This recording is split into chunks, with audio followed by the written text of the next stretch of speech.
Yeah, he's absolutely world class. He's right at the top of the tree there. And I'm not seeing.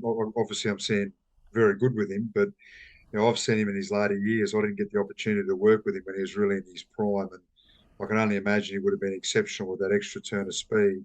The fitness, the drive, the competitiveness, the way he leads, and just what you see is what you get every single day, and that's training sessions off field, playing. He just does the same thing at such a high level all the time, and he's absolutely outstanding to work with, and he's an exceptional player, an exceptional person as well, and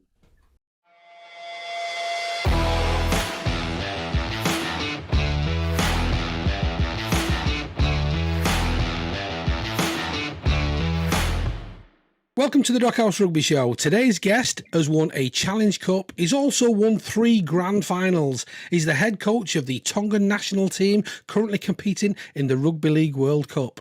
And in 2023, he'll head back down under to take charge at the Dolphins in the NRL. Today's guest is our good friend, Mr. Kristian Woolf. Kristian, welcome to the show. thank you, Keith. How are you, Dave? Very well, thanks. Great to see you, Kristian.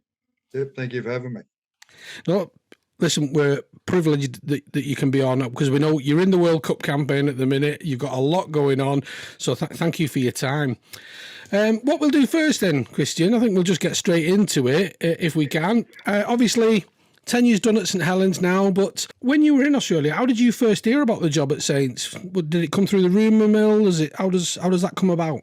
Yeah, obviously the Super League and particularly for your big clubs, your St Helens, your Wiggins, your Warringtons, they're quite often in the media over in Australia, and people tend to know what's going on and hear when people are leaving, and particularly with such a high profile job, coaching job at St Helens, that's quite common sort of knowledge in Australia and a very sought after position as well. So I think I remember hearing that Justin was going to leave, before that was announced, or that he was likely going to leave. And obviously, as I said before, once you hear that, then it certainly piques your interest, and things went from there. Did you know much about St Helens before you came over, Kristian? Only as a football club, not as a town or anything like that. But I've always been a fairly keen observer of the Super League, and I came over in 2013, and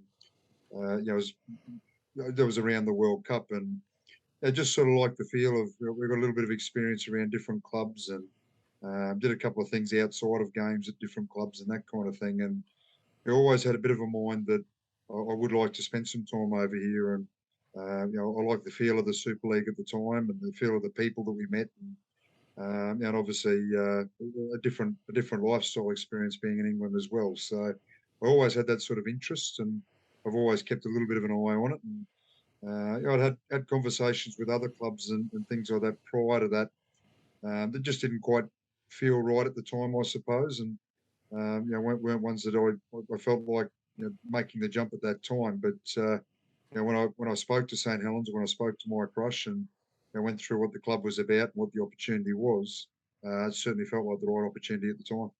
Coming in, like you say, on the back, adjusting. How was that? Because obviously, there'd been a period of success there, and there's obviously big expectations on your shoulders. And when you're arriving at a club who've done well, they've just done a grand final, and what's that like coming in with the?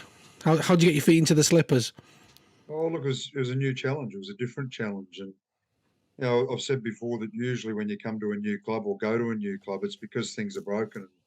And, the club's looking for change, and people want things to change. And it was a whole different scenario. And when I signed with the club, the club looked like they were going to win the league leaders. They were well ahead at the time, but they hadn't won the competition. And you've got to remember that the years before, that had a little bit of failure, even though they'd sat in a really strong position, they had a little bit of failure. So I signed on for a club that looked a little bit different to when I turned up as well, if that makes sense. And I remember watching the grand final and sort of thinking to myself at the time that I was so excited with what I seen. Just see the talent there in some of the players, but at the same time, when I seen the win, and it was quite a dominant win as well, straight away it added to the bit of pressure and the expectation of it all. So Yeah. that made it a little bit different. That leads us on to the next question, really, Kristian. So that you inherited a squad which was quite strong. What were your first thoughts on the squad? And are there any of the players that when you turned up and you were training with them, you thought, crikey, these are a lot better, a lot more gifted than I possibly originally thought? Were any players like that, maybe quiet achievers? Oh, look, I'd probably say that was probably my overall thought with the whole group, to be honest. And I think sometimes, and I certainly was. I think sometimes in Australia we're a little bit naive to the strength of some of the Super League and the strength of some of the players, particularly the English players. And the Australian players who come over, we're very familiar with because we've seen them in the NRL and we know what they are capable of, and we know what they're not capable of as well. And but as I said, we're probably a little bit naive at times, or I certainly was, to the strength of the English players. And I certainly knew your James Robies and your Johnny Lomax. I knew a little bit about Johnny because, in particular, once the news was sort of out about Justin, and as I said at the start, I used to watch a bit anyway, but I obviously started watching a lot closer. And then when I knew I was definitely coming over, I started to try and watch every weekend if I could to get a bit of a feel of the competition, but also the team that I was coming to. And I didn't really get a feel for how good the players were until we played Great Britain with Tonga at the end of 2019. And I remember really well in that game, Luke Thompson and James Graham were your starting front rowers, along with one of the Burgess twins. And I thought we as a team got well on top early in the competition, and early in the contest. And about 25 minutes in, Al Walmsley and the other Burgess brother came on, and they really changed the context of the game. That gave me a bit of an insight in terms of how good Al Walmsley was. And Johnny Lomax came off the bench that night too, and he sort of changed the context of the game as well. And we ended up winning. We ended up winning 14-6, but it became a little bit hairy at the back end, and they became a little bit more dangerous, as I said, particularly with Johnny coming on the field. So that sort of opened my eyes a little bit. I knew a lot about James Roby, and I knew a fair bit about Tommy Makinson, even though he didn't play in that Great Britain tour. And I'd certainly heard of guys like Mark Percival and seen what he did in the grand final as well.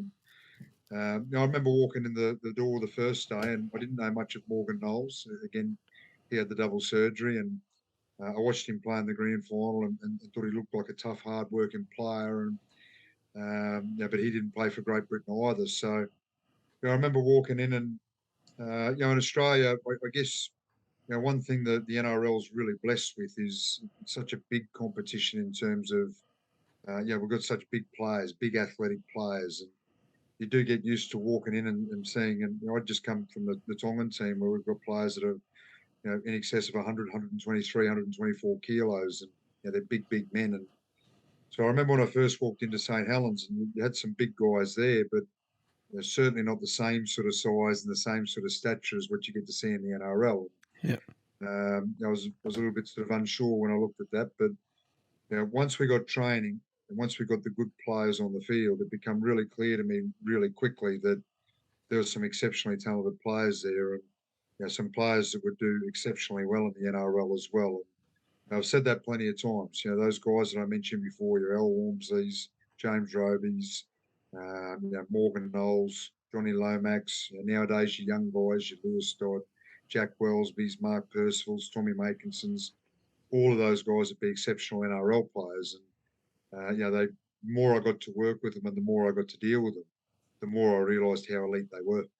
Yeah. I mean, James Roby's just, I think they broke the mould when they made James, didn't they? He's just, for his size, and like you say, his size and his stature, the work rate that he puts out, and he plays twice above his weight and twice above his size, doesn't he? Oh, look, he's exceptional, and he's absolutely world class. He's right at the top of the tree there. And I'm not seeing. Obviously, I'm seeing very good with him, but I've seen him in his later years. I didn't get the opportunity to work with him when he was really in his prime, and I can only imagine he would have been exceptional with that extra turn of speed. The fitness, the drive, the competitiveness, the way he leads, and just what you see is what you get every single day, and that's training sessions, off field, playing. He just does the same thing at such a high level all the time. He's absolutely outstanding to work with, and he's an exceptional player, an exceptional person as well. And yeah, going back to when I first walked in, he'd just had a really sort of tricky groin surgery where they found it quite difficult to figure out what was going on, and eventually, through a couple of getting a couple of second opinions, found out what was going on and found a surgery that corrected his groin. And from my conversations with him, if that didn't happen, then his career probably would have ended that year. And he was starting to really sort of doubt things a little bit and wonder if he was going to get going again. And on the back of that, when I got here and he wasn't training, and he was quite underweight. When you come off surgery, you tend to lose weight. You can't do all the training, and particularly for a guy like James. And I didn't quite. I could see the value that he had as a leader. I could see the value he had as a person, but I didn't quite see it footy wise because he wasn't on the field. But again, once he got moving and once he got running and once he became part of the group, very quickly I realised what sort of influence and just how special he was. Yeah. And he's been doing that for a long, long time now. We've been going, is it 20 seasons almost now we're coming up to? I remember hearing about him when he was younger, and he was a very determined young player. Not necessarily the most gifted when he was younger, all that didn't stand out at that time. But what stood out is how hard he would work. And that's really what got him his first contract. His effort really got him that first contract. And then he just kept building and building because of that effort. So that's possibly a lesson for other young players that, you know, you can be overlooked sometimes at 15, 16, but keep going with the effort and you'll keep getting better. Mike Rush tells the story that very, very happily that he was overlooked, and there was a trial, and basically that offered a contract to whoever was the best player at the trial. And by all reports, James Roby did what James Roby does. He just competed harder than everyone else and made sure that he was the one selected. Now, it's an outstanding story, and that certainly carries him now. And and I look at the club, and obviously, in the last 4 years, the success has been outstanding, and it's outstanding on the back of how hard the players want to work. And as a group, you've got a group there that are exceptional, and the way they keep their drive, their desire to win, their desire to compete, go so hard at that contest every single week for so long. It's not normal. It's not ordinary. But what it is it's a reflection of the leader, and that's James Roby. And that's what you get in a group when you've got such an exceptional leader. I don't think playing rugby league is normal, is it? Not most people wouldn't do it, would they? It's just pain. You're just putting yourself through lots of pain. So I think anyone who takes the pitch probably isn't normal. Jumping forward a little bit then, Kristian, you find yourself in the first grand final. What we're always interested in hearing is, we know what goes on the pitch, we get to see that. But as fans, we don't always see the build up to it and how people are feeling. Are they nervous? Are they thinking, crikey, we've got to win this? Or is the pressure building? Do they train more? Do they train less and try and conserve energy? How did you feel as a coach going into that? Did you feel nervous or were you quite calm? Trying to get a inside look into what happens really the week leading up to a grand final.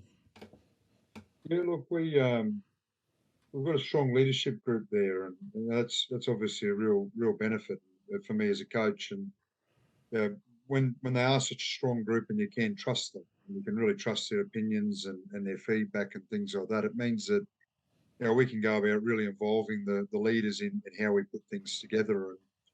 And as I said before, when I sort of took the job and before they won the 2019 grand final, that there'd been a fairly extended period of not quite getting there and being good enough and being talented enough, but just not quite being able to win those big games. And the way we sort of put it together was, we knew that we worked really hard through a pre-season, and that's where you sort of plant your roots. So we plant the seeds, so to speak, and that's where your fitness base and everything that you're going to call on and build on through the year comes from a really good pre-season. And we come out of that COVID period.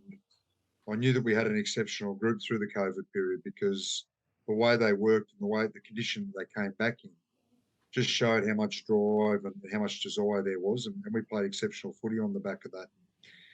Really sort of build a trust, I suppose, where I knew that I could trust the players and I knew that I could take opportunities to freshen them up and do little things to try and get them away from footy at times to just ease that little bit of pressure and that little bit of expectation that comes with a group that has had a little bit of success the year before. And that was what we did coming into the finals. We made sure that we gave some time off to freshen up. We made sure that we weren't overtraining, we weren't over preparing. We put a bit of trust in the group. And what we really tried to do was take the pressure out of the whole setup and normalise things, and make sure that everyone knows that it's a big game. Everyone knows what's coming up, but we tried to make it feel like it was another week of preparation for another game of footy. And as I said, just take that bit of pressure out of it, and it really worked for us. And you asked the question about myself.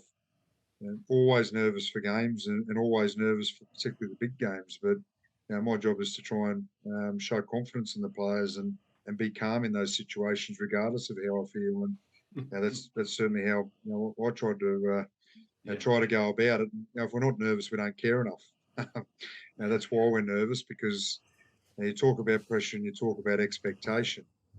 It obviously comes from the public and comes from the media and things like that, but it comes more from within, because you've got a group of players that want to achieve, and they put that sort of expectation and pressure on themselves more than anyone external can.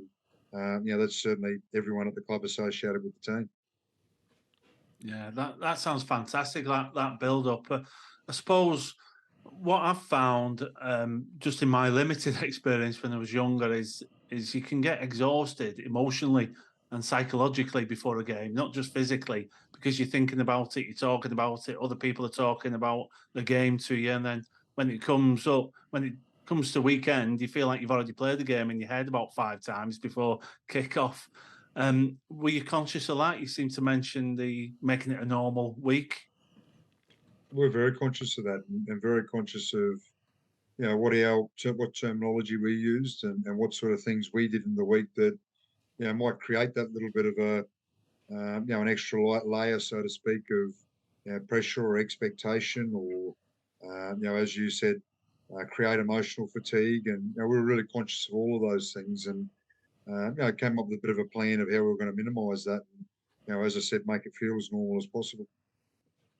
Brilliant. And out the 3, because you've got 3 gold rings.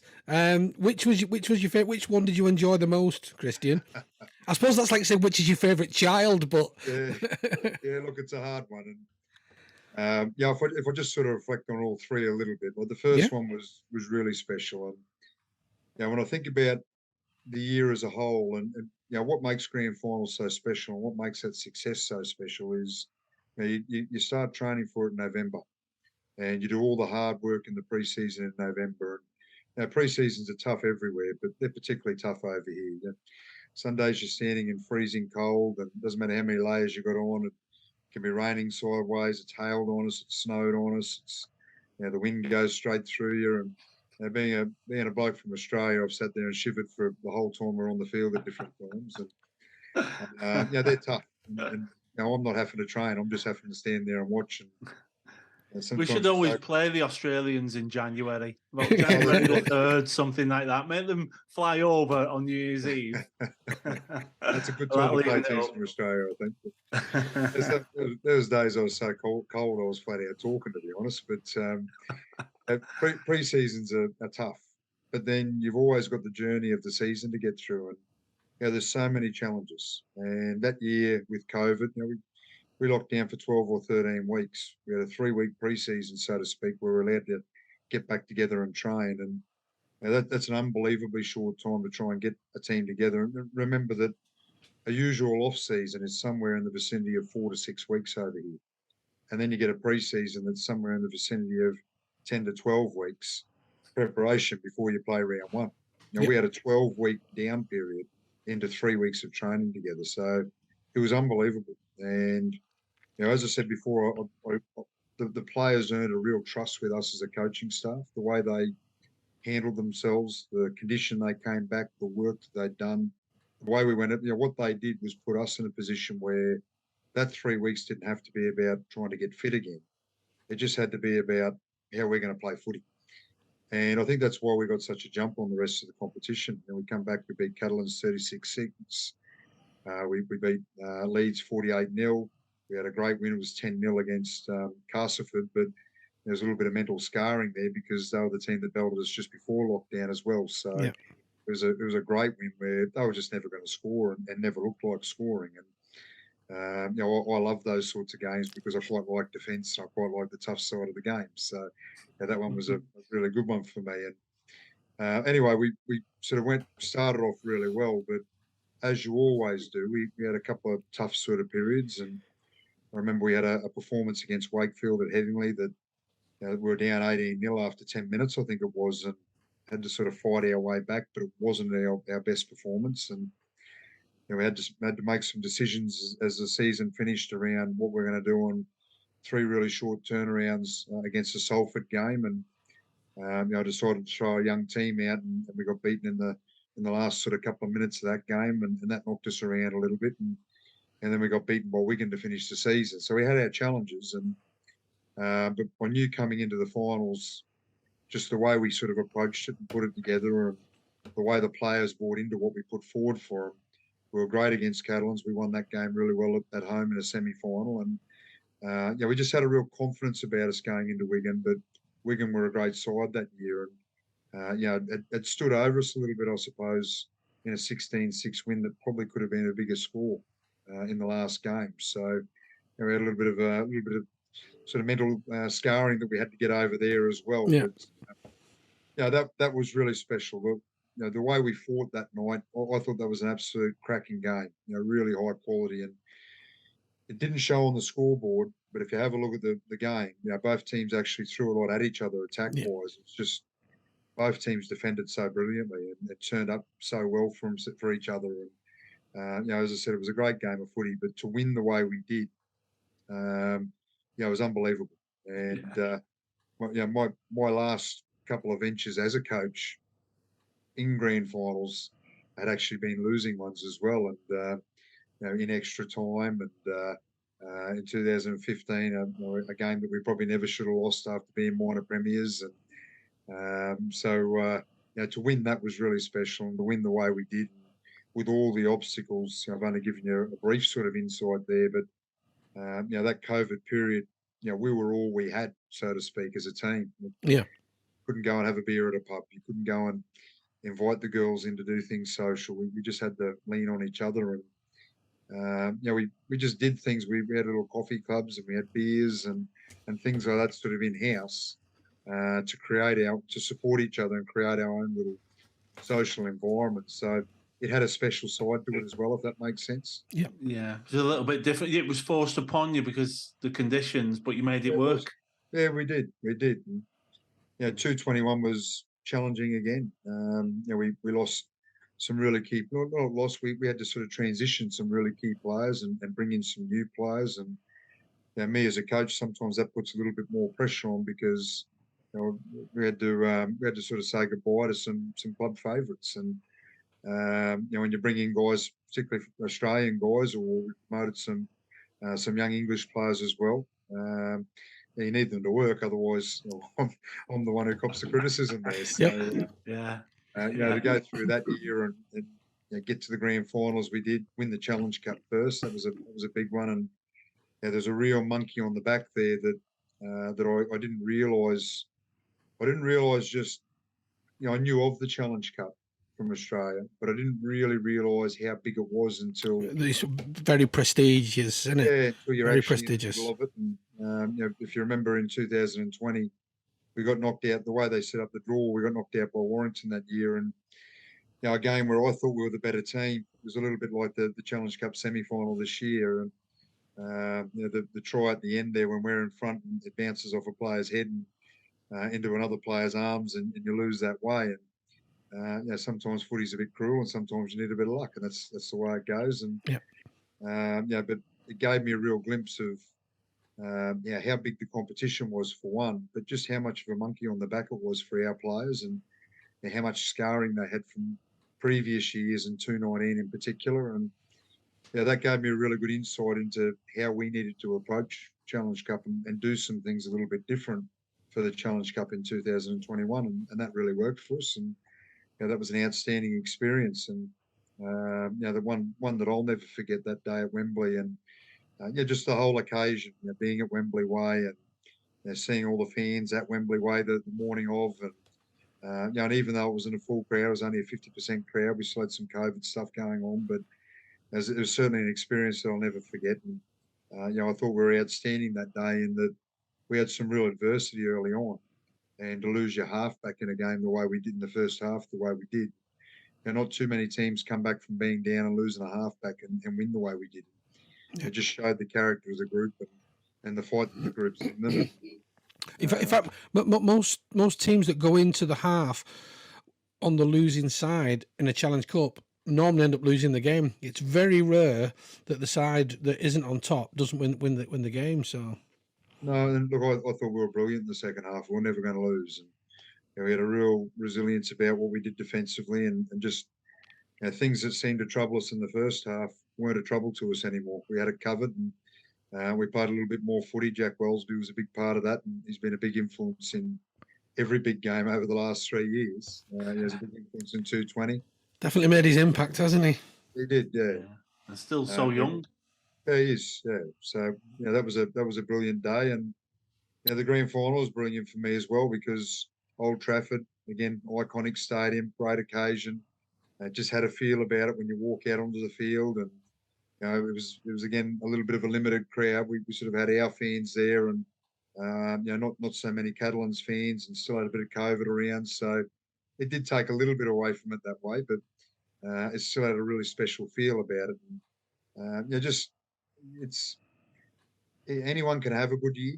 It's hard to do. Don't get me wrong. It's hard to have a good year, and as a team, and you're part of a team as a coaching staff. You play your small role, and but anyone can sort of have a flash in the pan year and have a little bit of success. But to go and do it again is really tough and really challenging, and brings up so many different challenges to what it did the year before. And that I was really proud of what we were able to do in 21 for those reasons. And if I really had to split them, to be completely honest with you, the last one was probably the best.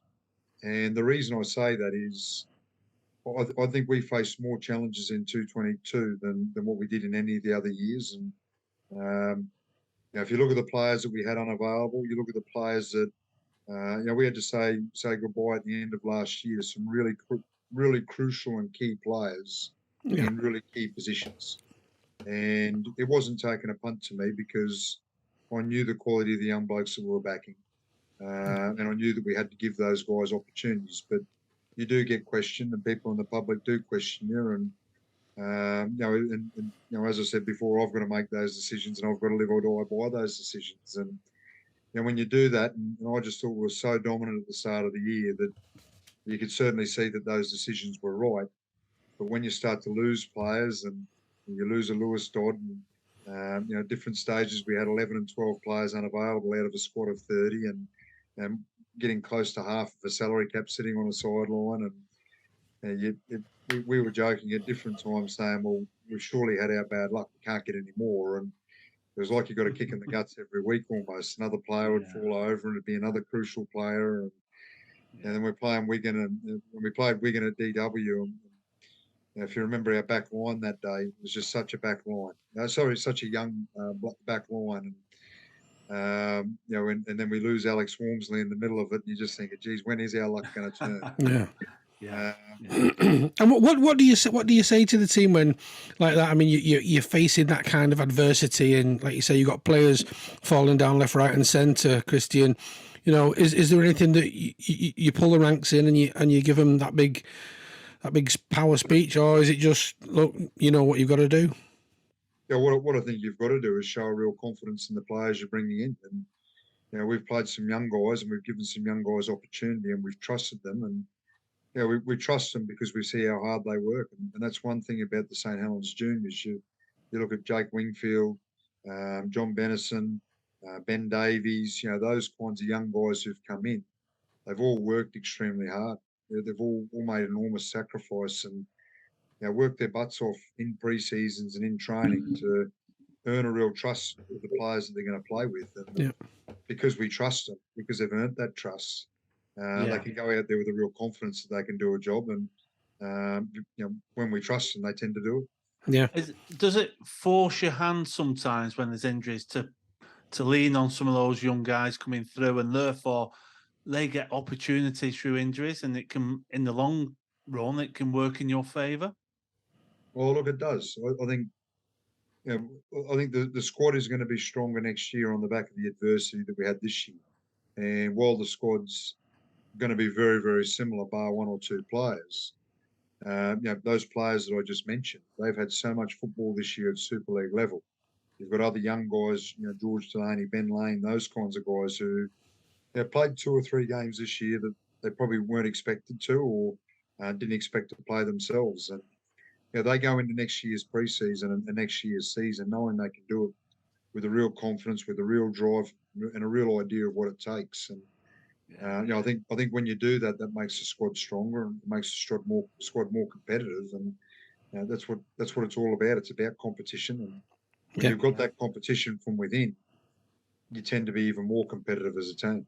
Yeah, definitely. Well, they've had a taster now. They've had that taster. So, as you say, when they go into pre-season, they know what it's like to actually play. And hopefully that's given them a taste to strive and get some more game time next year. But it's all going to be a little bit different next year because you won't be head coach. And I'm sure you're leaving it in very safe hands. But what will you miss about St. Helens, Kristian? Not the cold. Apart from the weather. Look, even the cold, to be completely honest with you, and my kids bring this up all the time about how much they're going to miss Christmas over here.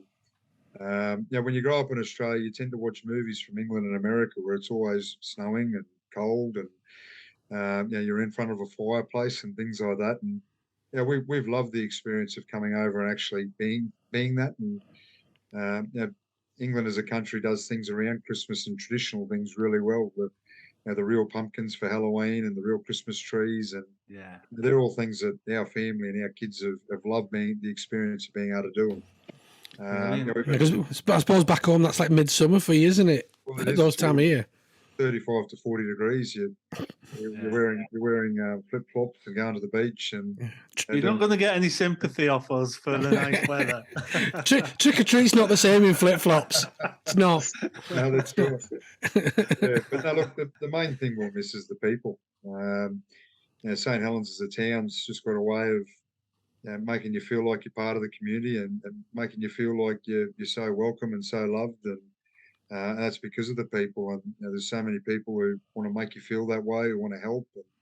And every one of our kids have got terrific friendship groups, and my wife and I have just found so many friends and so many people that as I said before, just make you feel so welcome and want to help in any way they can. So that's what we'll miss. And there's so many other good things about living over here, and some of the things that we've had to do, we've been able to do around Christmas, going to France and going to Spain and going to Portugal, and driving around places in England that you read about in textbooks in Australia, and we've had the opportunity to go and experience it. It's been great, and we've loved every minute of it. Did you get to go to the Lake District? Yeah, we spent a couple of Christmases up there, and fantastic. I love the Lake District. Beautiful place. It's great. It's beautiful. Yeah, you're right. Yeah. Did you get up to Scotland, up to the Highlands? Did you manage to get up there? No, look, there's a lot of things. When you work in rugby league, you don't get a lot of weekends off, and particularly when you're at a successful club like St. Helens, and your weekends off tend to be when you're out of the Challenge Cup, and we obviously tended to be in the bigger games. So I missed a lot of those things, but my family got to go to Scotland and Wales and Ireland and Barcelona and places like that, and that's great memories for the kids. Yeah, that's great. Absolutely. Part of the real positive about being able to come over here and experience life over here. Yeah, that's lovely to hear. Really, that they've had that nice experience, and hopefully they've built some lovely memories of the UK and Europe. And now you're moving on to a new role, Kristian. How did that come about? It's a new club. It is. It's a new NRL club. It's the first one in 20 odd years, and I know Redcliffe is a club. It's not going to be called Redcliffe. It's called the Dolphins, but it's based out of Redcliffe. The old Redcliffe Dolphins. And they're in Queensland, aren't they? Queensland, Queensland, yeah, southeast Queensland. I've known the club for a long time. They've certainly been one of the biggest, if not the biggest club in the old Queensland Cup. Been a very, very strong club in that competition, the Intrust Super Cup, for as long as that competition's been around. And they're a very well-resourced club, very ambitious club, big junior base, big supporter base. So it was only fitting that they became the next NRL club, and they're certainly in a great position to do that. And they're not starting from scratch. They've got all those things that I mentioned, and they're able to build on that. So I think they're in a really strong position. And I really early in the year had a couple of conversations with Wayne Bennett firstly, and he sort of threw up the idea, and he was great. He said straight away that have a think about it. It's not something that we need an answer on now. You've got plenty of time, and that was great for me because I really had no idea what I wanted to do at that time. What my wife and I wanted to do was make sure that we made a decision first on whether we wanted to stay longer in England. If we stayed longer in England, that was going to be at St Helens. There was no other option there. Or whether it was time to go back to Australia. And there's a few family things and a few other reasons that the timing was right to go back to Australia. And once we made that decision, I sort of took up the conversation with the Dolphins and with Wayne a little bit further, and went from there. So you dusted off your flip-flops and you're heading back to Australia. Brand new team. If you're looking back in a couple of years' time, how will success look like when you're measuring how well you've gone in the first couple of years, the Dolphins? What would success look like for the Dolphins after a couple of years? Yeah, look, it's going to be hard coming off what we've had here, isn't it? there's no doubt there. And one thing I loved about the team that we've got at St Helens is that I genuinely walk to every game thinking that if we play our best, we're going to win today. And I haven't been with too many teams before where I've been able to feel that way. And it's an outstanding feeling to have. And going back to the NRL, and it's just such a competitive competition, and it's so equalised in every way. Going back to starting up a club, and that's one of the exciting parts about the challenge is that you get the opportunity to build it, you get the opportunity to get it right from the start, and get the people right from the start. And I really like what Wayne's done there in terms of who he's brought in, what he's done with a number of the players, and what he's done staff-wise in particular. And I can see that he's going to get it right straight away, and that's great to be a part of. And when I know that I'm going to end up in the head chair in the short future sort of thing, then knowing that you've got the right people in place, and you're not having to go and sort of try and fix it and change it and everything else, that's extremely attractive. And that was a big part of the decision there as well. But going back to your question, what's success going to look like? I think we've got a real desire and need to be competitive straight away. And that doesn't mean winning the comp, but being competitive and being certainly in most games and being able to win more games than you lose, and then building on that each year. And I know the ambition of the club is certainly to be a club that's consistently in the top four and consistently putting themselves with an opportunity of playing the big games. And that's what I want to be a part of. Your role as a coach, would you get involved much in looking at the wider plans for the club itself? Because I suppose with it being new into the NRL, not a new club as such, but a new club in the NRL, they'll be looking to build a brand and increase attendances and add value to the greater competition. Would you get involved too much with that, or just maybe on the fringes, or are you solely just looking at the playing squad? Look, to be completely honest, I've left that to Wayne and Peter O'Sullivan at the moment, and the CEO Terry Reader. They're the ones putting the club together, so to speak, and building it at the moment, and figuring out how they put their pathways together. And I know there's a real desire to make sure that the pathways are right first. And you've got Redcliffe and the greater area around Redcliffe, northern Brisbane and Sunshine Coast, and they've branched out to Rockhampton as well, which are all league hotbeds. Making sure that you've got those kids coming through that are going to make the club and be Dolphins kids. So it's great that they're looking that way, and that's a similar model to what St Helens have had so much success on as well. But Wayne's been great there once again in that he knows that I've got a job to do over here, and he's employed this year to set things up for the Dolphins, and without having to coach, so he's got the time to do that. And he's extremely understanding with me wanting to continue on with Tonga, and knowing that that's going to have an impact on the pre-season, but he was very happy for that to happen and sees the benefits of that as well. Yeah. So, It was probably an unfair question, really, because you've not got started too much with that, and that might come, I suppose, with time, a bit more looking at those pathways. But there's a team together at the moment, putting those building blocks together, and you'll be adding value to that once you get more involved. We're going to be looking out for them. Definitely, it's really exciting to see a new team come into a competition, and particularly with your Super League connection. We're fully behind you, Kristian. We hope you have a fantastic year in the NRL. But we've got a couple of questions on Tonga. There's a World Cup going on. We haven't even mentioned it. We've been chatting away about other things. Keith, you had a couple of questions on the World Cup and Tonga? Yeah. So I just obviously just your feelings on the competition so far, Kristian. As a whole, how do you think England have done putting on the World Cup? And personally, I've enjoyed every game. I've loved watching all the games. There's not one where I've watched and I thought, even when there's been blowout scores, like when Jamaica scored yesterday, I think I jumped higher than I have when England scored. You know, I was so rooting for them. And what I loved about that was they played until the 80th minute. They gave 125%. And, you know, so when that try came in, it was like they'd won the World Cup. That was it. You know, the celebration is over. But like I said, there's been some games, some people have commented that, oh, you know, it's a 3-horse race, but it's about the competition. It's about, you know, all the teams getting involved. But, you know, what's your personal opinion on it, Kristian? well, look, I love international rugby league, and you know, at the end of every year, when you work in clubland, it's a long season. It's fatiguing. You get to the end of the year and you think, geez, I'm over footy. But once, and I'll speak from my most recent experience.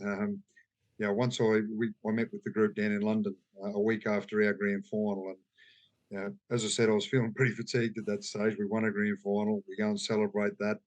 You go into more celebrations on a presentation night, and all of a sudden I'm in a cab going to London, sort of thing, and thinking, geez, am I really ready to get going with footy again? But once I walked into that motel and seen all the faces and just the bond that the Tongan players have and the excitement that all the players had on their faces, and that real togetherness again. And it's great going into camp with Tonga. It's different.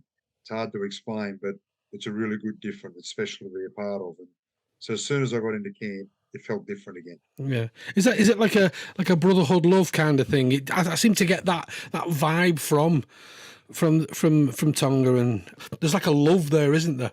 Yeah, there is. And look, I find it really hard to put into words, except to say that it's different. And it's special, and it's great to be a part of. And it's really sort of hard to explain, but it is just those things. And as soon as I was back in that environment, it just it feels comfortable and it feels right. It's fun, and any feelings of fatigue all of a sudden we're out the window. You're excited about what you're doing again. And as I said, I love international rugby league, and I don't buy into it's a 3-horse race. I think 2013 was a 3-horse race. And, I don't really want to get into eligibility rules and things like that, but the rules that we had in place in 2013 were really restrictive, and it meant that it was a 3-horse race, and everything was geared towards Australia and New Zealand, basically being able to pick the eyes out of whatever played in the NRL, and it was really difficult for other countries to get the best players playing for them, and be strong and competitive. And 2017 changed that. We were extremely competitive, obviously. Samoa were competitive. PNG and Fiji were competitive. And it didn't quite become a 6 or 7-horse race, but it certainly got a lot closer to it. And I think if you look at it now, I think it's very much a 5 or 6-horse race. And I back us. I've got no doubt whatsoever that if we play to our potential, that we can beat anyone in this competition. And we're not the only ones feeling that way. If you look at PNG, I know that they'll back themselves. I know they'll play well against anyone. And Samoa certainly had that hiccup in the first game, and England were outstanding in that game as well. But they're going to get better by playing, and they're going to have a little bit more time getting together and getting that continuity and those sorts of things. And I still think they're going to be a real threat come finals footy as well. So I think we've got a great competition, and sometimes it is a bit hard watching the really big scores, and I'm not quite sure.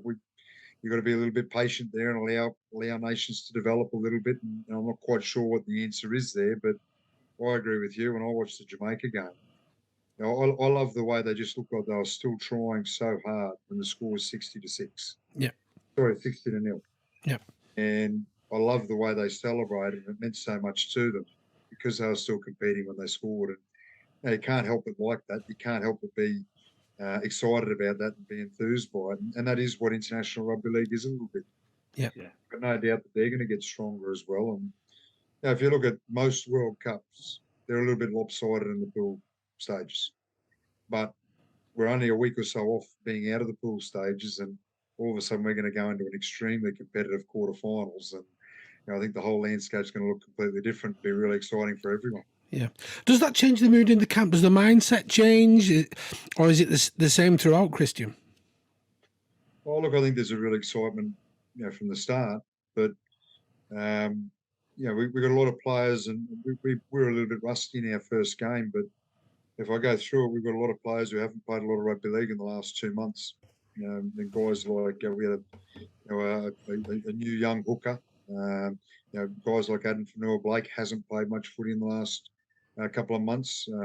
Finishing early with the Warriors. Dave Fafita, Hamoli Olakauatu, Felice Kafusi. I'm just trying to think. Will Penasini just came off a grand final. Moses Sully hadn't played a lot of footy. He'd come off an injury. Daniel Tupou, same thing. Sione Katara hadn't played for 14 or 15 weeks. With a couple of injuries that we've got, we had a really young spine there, Tolu Kola. He's only 20-year-old. So we had every right. And it's not making excuses. It's just some reason to not quite beat our best in that first game. Just a bit of ring rust, yeah. Exactly. But what I do know is that we've got a little bit better with every training session. We've got a little bit better with every game that we've played. We're going to be better again tomorrow because we've prepared better. We're going to get better with every game. And by the time it comes to the knockout stages, I'm really confident that we're going to be firing, and we're going to be very hard to beat. It's lovely seeing the smile on your face when you talk about Tonga, Kristian. As soon as you started talking about meeting the guys down in London and getting back in that camp, it seems as though the fatigue just went away from you, and that gave you a nice big boost. The Tongan team, you've mentioned how they are on the back of not playing a lot of rugby recently. What about the conditions in England? Is that a little bit odd to them? Do you think there's a bit of settling down with the conditions? Well, look, there is. It's very different. I remember when I first arrived in England, and I'm not being disrespectful here. Or you come from summer in Australia, and it's cold, it's dark, it's wet. Sun, as you come into November and the sun's going down, it's sort of 4:30, 5 o'clock in the afternoon, and it's all those things that I mentioned, and it is a bit of a shock to the system. Particularly when, as I said, you're finishing summer over there and you're sort of playing your finals in which tends to be really good conditions most of the time. So it was really important for us, and the fields are a bit different. They're just a little bit heavier. The difference between the fields here is a lot more different than most NRL fields are quite similar to each other. Right. You come here and you can have different field markings. You can have different grass. You can have the combination grass of 4G and grass. So just, everything's a bit of a. Is that the bounce of the ball then, Kristian? You get a different bounce of the ball, so that timing the kicks into the corner and things like that. Is it all that? Well, there's those sorts of things, but it's also different on your legs, and you've got to adjust training a little bit, and you've got to probably do a little bit less than what you do in Australia because the fields are heavier, and there's just a whole lot of little things to consider there. That I'm really grateful for the experience I've had over here because it means that I could sort of have a bit of an awareness about that. Our planning and whatever we didn't have, we've been able to call on people and sort of get that, I suppose, and get that experience because I've been over here, and that really helps, and that flows onto the team. But there's certainly a little bit of getting used to, but we're going to get better throughout the tournament with that as well. Yeah, absolutely. So the mood of the camp, that's all good. Then it's all buoyant. No, it's great. Our blokes love being together. They love spending time together, the factory in a motel for a long period of time. It's one thing about the Tongan group, so I learned really early is, as I said, they love being together and spending that time together. So it's certainly not a hassle and certainly not a worry to anyone. How did the job come about, Kristian? The Tongan role, how did that first come about for you? In 2013, I was assistant coach at the Broncos at the time, to Anthony Griffin, and a guy called Charlie Tonga was the coach at the time, and that's right. He actually asked Anthony Griffin first, and started coming to our training sessions. I think hoping that Anthony Griffin would come on and help him, and wanted to watch a bit of training and learn himself. And when Anthony Griffin eventually said no, I guess I was hanging around enough that he decided to ask me. So I helped out in the 2013. It was the first of the Pacific Tests. Yep.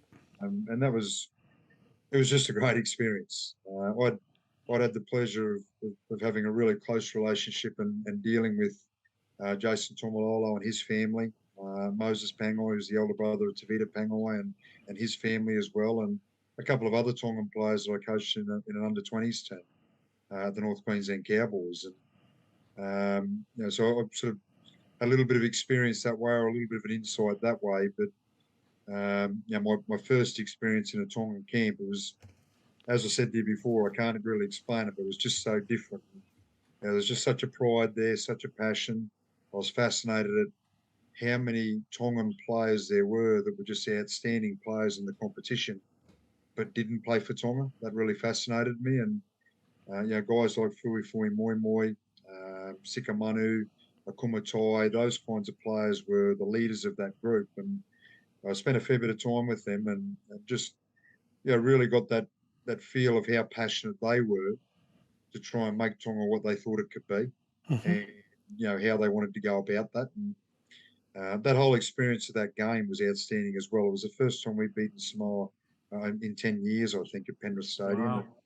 And we won quite well, and the game couldn't be finished because the crowd ran on. We scored a try, and Samasoni Langi was lining up to convert. The crowd were that excited they ran on the field with 3 or 4 minutes to go. So it was one of those experiences. It was just a great experience, and I guess I got a little bit hooked on the back of that. Brilliant. Yeah, wonderful life moments, those type of things. Yeah, definitely. When you learn and you experience it, it's hard to describe, I guess, but it's a lovely memory. You described how the Tongan team have developed a little bit there. Do you think you can leave a bit of a legacy, or has there been any chat about what you're doing to inspire the next generation, or is that just you're just aware that will happen?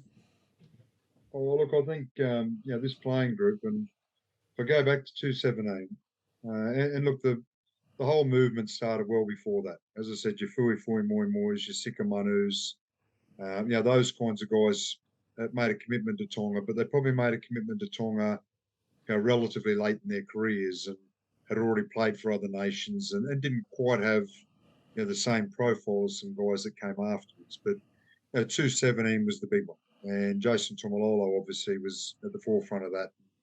He wasn't the only one, but he was the highest profile, and he was the first to sort of come out and make himself unavailable for a bigger nation, and say that he wanted to commit to Tonga.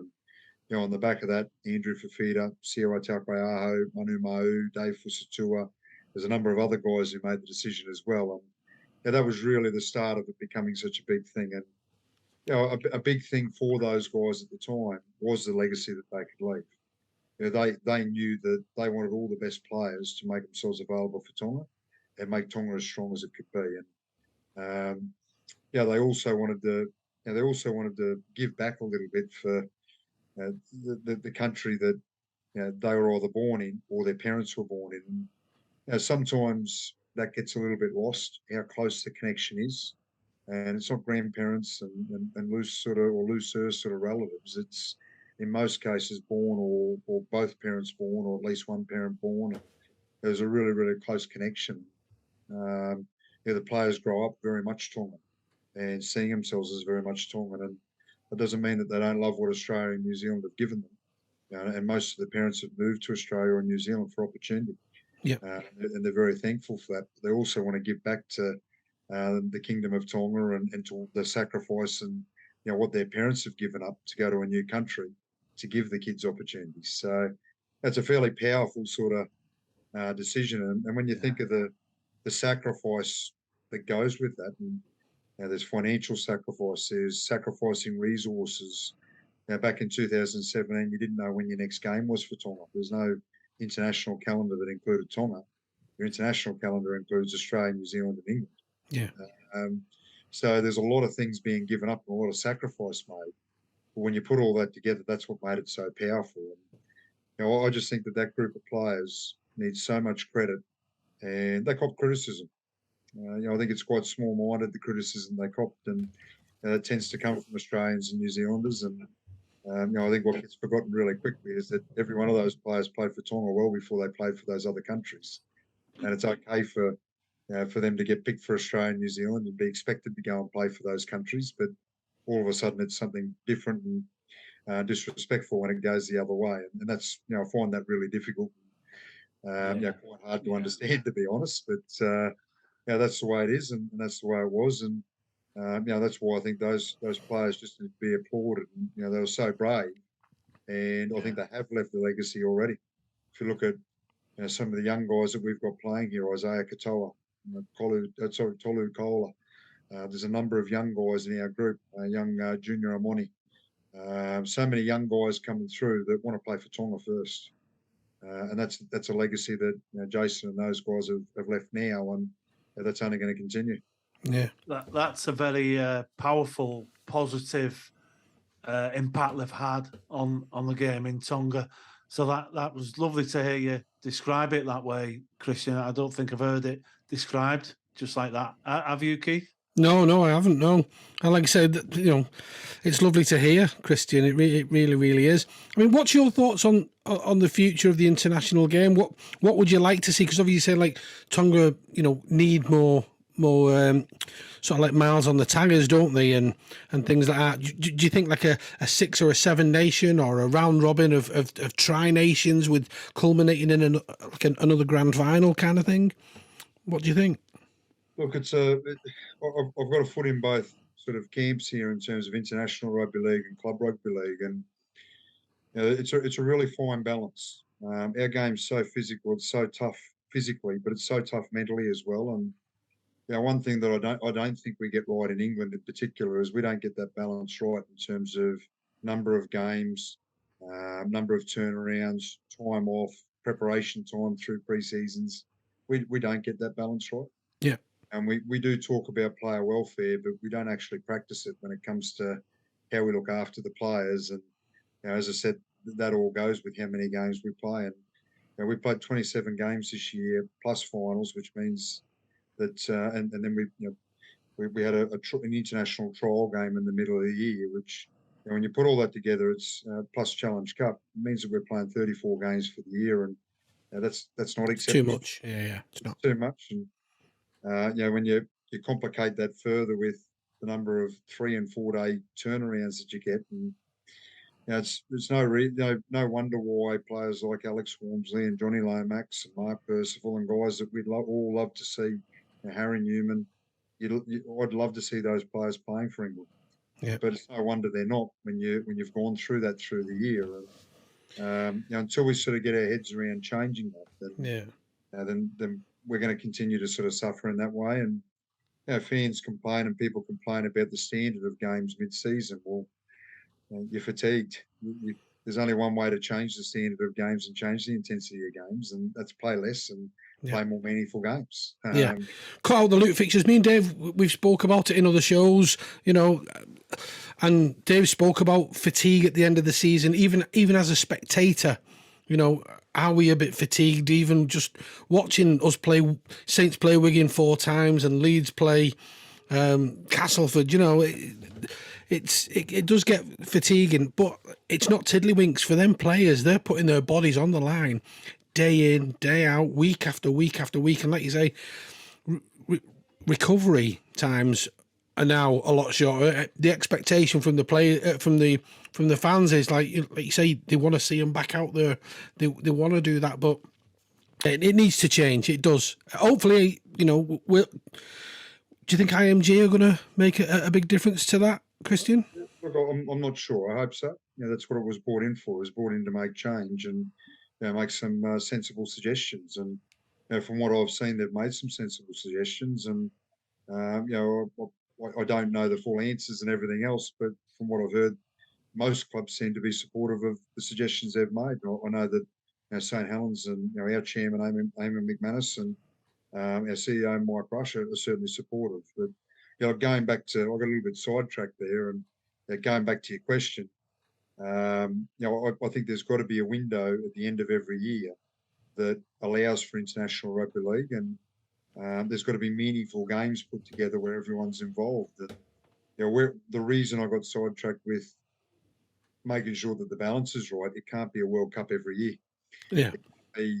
It can't be multiple teams and quite an extensive sort of international calendar every year with what we have in clubland right now. And we've all got to remember that the only way we have rugby league at a professional level and that flows into international is because of what happens in clubland, not the other way around. So, if we don't have that, what we've got in clubland, and we don't make the finances in clubland, then we won't have an international game either. So it's a delicate balance, but I think a 3 or 4 week window at the end of every season where you can have meaningful games, and if there's a top four, your top four playing each other. If there's a second sort of four, them teams playing each other, and you've got really competitive, really meaningful games, then we all continue to improve. And there probably needs to be some ability for crossover there as well, where your middle four teams one of them can be elevated if they earn the right. And I think there's so much potential there.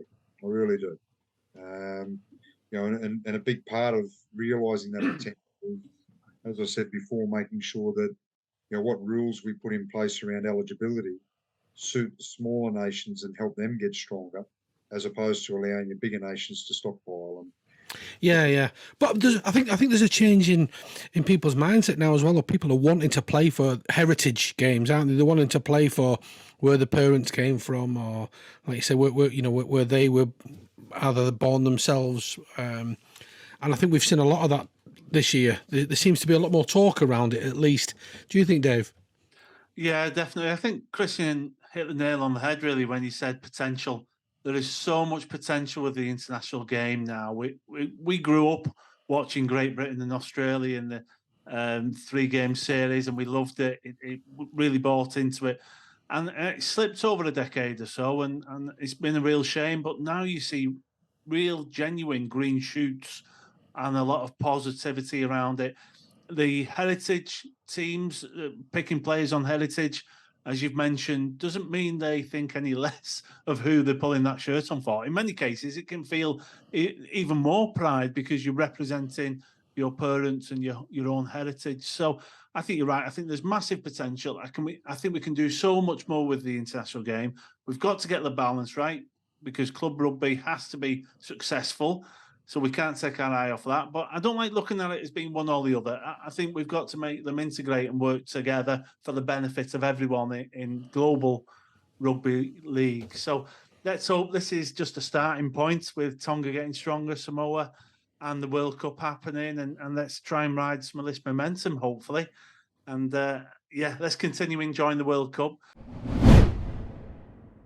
So I suppose I'd like to talk about the handover to Paul, if that's all right, and how that's gone down, and your thoughts going forward. I know you've always championed Paul as your successor. Did that decision with the club, was that an easy decision for the club? But what was the process there, Kristian? Yeah, look, I think it was a very easy decision for the club, and that doesn't mean that they didn't go through a process. I know they did go through a process, and they did make sure they had a good look at what might be available, and obviously Paul went through a process as well to show that he was the right candidate for the job. And for me, it wasn't a hard decision at all because I know how talented he is as a coach. I've certainly seen that firsthand, and I know how hard he works as a coach. And when you put those two things together, then he's going to be successful. He's going to make it successful, and I think his personality really helps there as well. It's important to be a person that players can relate to, that players can talk to, and the players want to play for him. That's what I see in Paul, and he's St Helens through and through. What he's done for the club as a player, and the commitment he's shown there over a really long time. He's played 495 games for the club and played in some massive games, been a big part of success. Also been there when there's been some periods of failure of sorts, and making grand finals isn't a failure. But for St Helens not winning those, it's certainly seemed that way at times. And I think when you put all those experiences together as a player, you put those experiences that he's had as a coach, as well as I said, the personality, the drive, the talent that he's got as a coach. Well, I think he's 100% the right person, and I think he's going to make it successful. There was some mixed feelings at the time. Some were saying, is he too insular? He hasn't coached another club. But in my defence for Paul, it was that, well, he's worked on the international scene. He's worked under some great coaches as a player, and then with great coaches as an assistant and within the ranks of the coaching staff. Is it limiting for him, or do you think, what is the answer when people say, yeah, he's only ever been to Saints, he only ever knows Saints, and that is a bad thing? I don't think it is, but is it a problem? No, look, I don't think so at all. And I think you hit the nail on the head. He's worked with and under a number of coaches who've had success.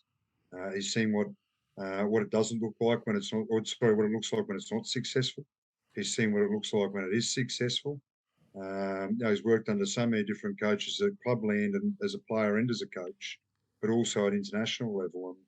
And when you're talking about Wayne Bennett and guys like that, the coach that's considered the best in our game of all time. So I think you take a little bit from all the people you work with, not always just people who work above you, but people you work with as assistants and things like that as well. And you're always learning, you're always evolving as a coach. And I think all those things put him in a real good position, and he certainly knows what periods of success have looked like at the club, and what it's taken to be successful as well.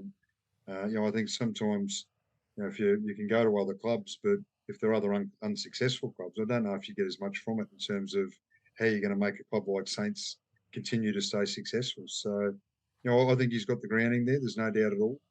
I think the fact that he's brought in a coach that is from a completely different system, I think that's beneficial, because that's going to be a new voice. It's going to be new ideas. It's going to be new drills, new way of doing things. So I think that gives it a real freshen up. I think I think he's the type of guy who's going to get out and educate himself and look for new things as well. And he's going to be different from me. There's no doubt there. And I know from talking to him that he knows that he needs to be himself, and he knows that he needs to be a little bit different. And he's going to get the opportunity to put his own ideas there, and that's going to be fresh for the players and for the club as well. I remember seeing him, Kristian, about 5 or 6 years ago. He was coaching in the Scholars at Saints, and I was really struck at how observant he was. Really observant, picking out things that I thought no one else had seen, and also how clear he was when he was explaining what he wanted from the players, even in training. It was very clear, and that stood out for me back then, and I've remembered that for 5 or 6 years. So it was never a surprise to me that I saw him climbing the ladder, as it were, in the coaching game. And that little snapshot I had, if he can, develop that into the first team, I'm sure he'll be very successful. He's also a very popular guy. I've seen him around, at the cafes and whatnot, and he's always very polite, and he just seems like a really nice guy. And you want nice people to do well, so the best of luck to him. Well, look, he's a terrific person, and someone I consider a close friend, and I'll certainly be keeping contact with him. And I wish him all the best. And as I said, I'll certainly back him to be successful. Absolutely. Well, listen, like we said, Kristian, we are conscious that we have kept you quite a bit. I've only got one ask, and that's that. Once you're with the Dolphins, will you come back on and have another chat with us and see how it's going? We'd love to hear from you, and we'd love to see how it's going for you out there. No, there'll be no dramas. Let me get me feet under the table a little bit first, and there'll be no dramas. Yeah. I'm not saying the week you get there, unless, the week after. Yeah, if you start sending me pictures with your flip-flops on, though, I might block you. Go on, Dave. So I was going to say we'll have to try and get a trip over there. I went to Sydney a couple of years ago and absolutely loved it and watched some rugby over there. So I'm desperate to get back. So now we've got an extra excuse to go back and watch some rugby a little bit further north, isn't it? North of Sydney, where you're heading. A little bit north of Brisbane, yes. Northern Part of Brisbane, that's right. Okay. So have you got a spare room for me and Dave? Yeah. Is that all right? It's not a big country, is it? We'll be able to find it. Won't we? Not got a house yet. I've got a house yet, so I don't know how big it'll be. Well, listen, Kristian, thank you so much for your time. It's been lovely to speak to you. Best of luck with Tonga and the rest of the World Cup. Best of luck moving back home to Australia, and good luck with the Dolphins in the NRL. No, look, thank you very much for having me, and I look forward to talking to you again. I'm Kristian Woolf. You've been watching the Dockhouse Rugby Show. Don't forget, after tonight's show, leave your views in our comments section. We'd love to hear from you.